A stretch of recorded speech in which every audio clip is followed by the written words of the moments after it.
Heavy is the head that has to manage all of this. Hey everyone, welcome back to my channel. We're now incentivized to buy what we already buy.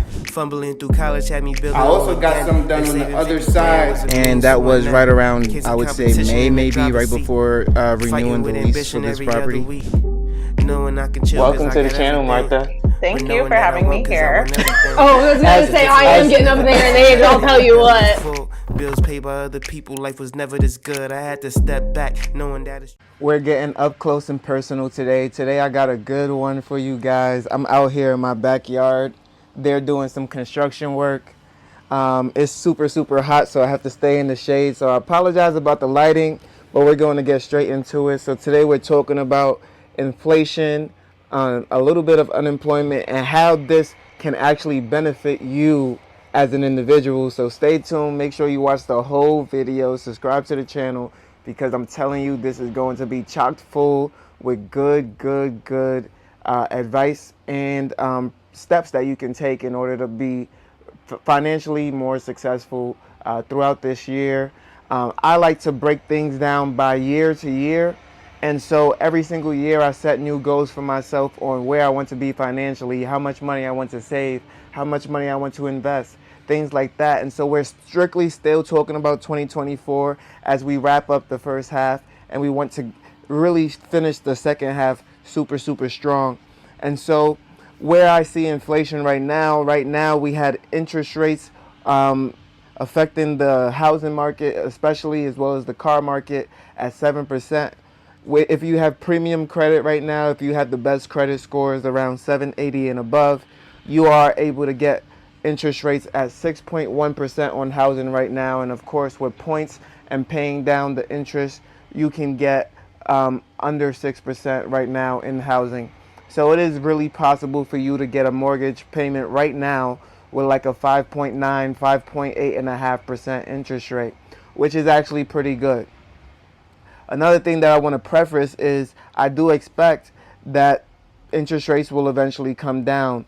So when the Fed is talking about price cuts, right, we're already in the discussion of dropping down the interest rate. And therefore, you can expect, even if you have a bad credit right now, even if you have a bad credit score right now, it is right now the most important time to start working on your credit score, because when the Fed drops the rate, imagine you had a 780 right now, you put some points down, and then you get a house at 5.85%.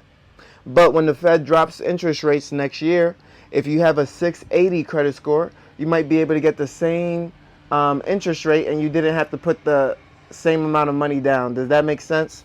So sometimes it's not about how good your credit score is. Sometimes it's actually about timing the market and getting in at an opportune time. And so, I think every investment is different. In the stock market, they tell you never to time the market. But right now, when you have the highest housing prices ever, I think that is absolutely not the most opportune time to buy, because guess what? Housing prices are not going to be the highest it's ever been forever, right? Like, it has to be less than the highest housing prices ever at some point, which would make it better than right now. Does that make sense? So even if prices go higher as interest rates start to cool down, the pricing of housing might actually be more affordable to the everyday consumer, and it has to be more affordable, or else people just simply can't buy. So that's why a lot of people thought that there would be a housing market crash, but actually I believe there'll just be a correction. So for example, prices will stay a little bit stagnant. It may drop down a little bit, but it will not crash. This is going to allow for people's income to catch up, right? It's going to catch up to the housing prices, unless, and here's the biggest caveat, unless banks and other institutions start to allow 40 to 45 year loans. If they allow that, I'm telling you, housing prices will continue to rise up like never before. And so you want to really hope that 40 to 45 year loans are not allowed in the housing market, because if it is, these housing prices will be something that you have never seen in the history of America. Now, moving on, how can you benefit from higher inflation and higher interest rates? Well, of course, the bond market is going to be higher because inflation is high. And so investing in bonds is a decent and safe bet when you're betting on the US dollar, when you're betting on the United States government. Another thing that you can bet on is the certificates of deposits from the financial institutions that you decide to go with. Certificate of deposit is basically short for CD, and it is basically stating that you're going to put your money in this vehicle for a certain amount of time before you decide to take it out, and because of that, we're going to give you a higher interest rate than average. So for example, if Chase Bank offers you a 0.01% savings on your account, if you decide to open a 12-month certificate of deposit with them, it might be 2% interest rate, right? I'm just using this as an example. And then you would obviously want the 2% interest rate on an account that you're not really going to use, such as a savings account, instead of a 0.01%. I do apologize, guys. I'm wearing my braces, and so it's very hard to speak. I had to take a short break due to my braces. It makes it very difficult to speak sometimes, so I do apologize. We're getting right back into it. So I'm talking about certificates of deposits. Essentially, if you open up a CD, you have to put it in for a minimum amount of time, and because of this, you'll get a greater return than a savings account. There are many certificates of deposits to choose from. There are many high interest certificates of deposits based on how many years you're looking to put it in. I find that a lot of the times the 18 months, 16 months, 2 to 3 years are typically going to be your best interest rates. And then those that are at like 5 or 6 years are good, but not the best. So with that being said, you need to do your own research on what certificates of deposits you want to invest in. I did my own research and I figured out what banks I like best for my CDs. I've already shown that in some YouTube shorts as well as on this channel. So if you're interested in seeing what banks that I've banked with, go ahead and take a look at some previous videos. The YouTube short would be ideal, as that is about a minute long and super quick to take a look at. Now with that being said, this is not going to make you rich, right? These certificates of deposits are basically giving you 5.5% returns. You might be lucky and be able to find a 6% return. And I would really tell people, like, hey, a 6% return over a 5 or 6 year period is pretty good, especially when it's backed by the bank and FDIC insured.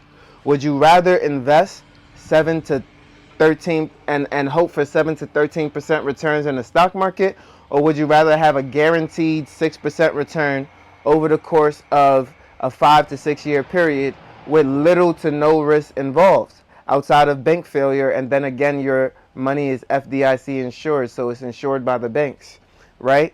So I think most people would say over the long-term period of time that they'd rather have that 6% return that is guaranteed with no fluctuations going down whatsoever, right? And so certificates of deposits can be amazing utility to use or to put in your tool belt, and it definitely helps. So when you get out of a high interest rate environment, you now have additional cash reserves that you can use to purchase real estate, get into the stock market, or do whatever. And so obviously you see a lot of money out of the stock market right now because interest rates are super high. This is also a good time to start putting money into the stock market because everybody has their money in certificates of deposits. So when that money comes out of certificates of deposits and when the interest rate is no longer a feasible investment strategy, guess what? They're going to put it back into the stock market because the risk is worth the reward. And by the time they do that, your money that has been sitting there is going to grow exponentially. So it's going to grow 30, 40, 50%, right, over the course of a 2 to 3 year period. And so this can be really good for those who say, you know what, it's a high interest rate environment. The stock market isn't doing too well. But when the interest rates go down, everyone is going to want to invest, and I'm going to be the one to benefit from that. That is a longer term play. That is a longer term strategy, but that works if you're truly invested in the stock market over at least a 10-year period, and you are going to see the benefits of holding out and waiting. So again, opportunity is there, people, in every single environment, in every single market, and you just have to be aware of what is going on. Now, to piggyback off of what I was talking about earlier when we were going to get into business and unemployment as well, for those of you who are unemployed, it is very, very imperative that you shape up your resume, that you do things to get yourself in order. Maybe go to a resume coach or teacher who is able to look over your resume and ensure that it is optimal for your situation. I know a lot of people who may not be great interviewers, and they're going to need someone else to help them, prep them, or coach them through certain things. There's programs out there, especially for veterans such as myself, where we get a lot of programs to help us find employment and find places to work. Now, another thing that I wanted to state was that a lot of these businesses are looking to grow. They're looking to restructure, and they're super, super excited about interest rates going down. I've been asked to relocate several times already.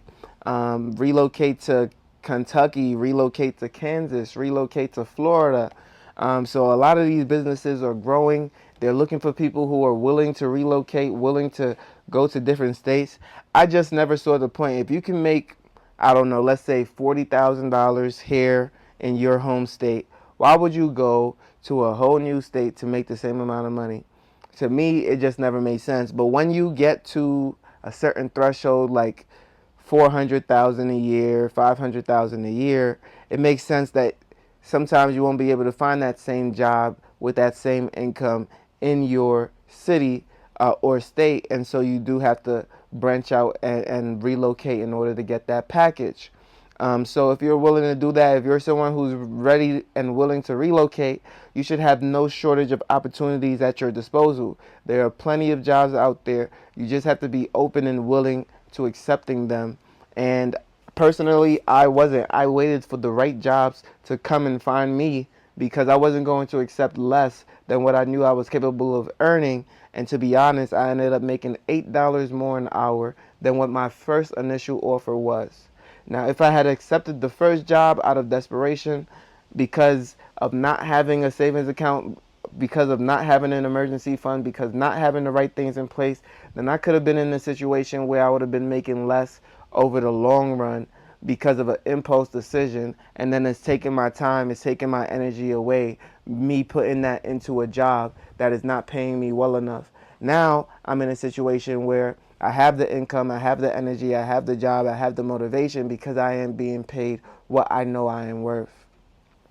And so this is why it's important to have that savings cushion, why it's important to have that emergency fund in place, why it's important to have all these things ready to go, so that you're not like someone who is desperate, right? When you're in desperation, a lot of the times you don't make the best decisions in life. Sometimes we do. Sometimes we hop on something real quick and sparks start to fly. But we don't always want to be in a desperate panic, right? Because that can lead to a lot of negative outcomes for you. So if you like this video, I told you this was going to be great. Please hit that subscribe button, like the video, and I will see you on the next one. Peace.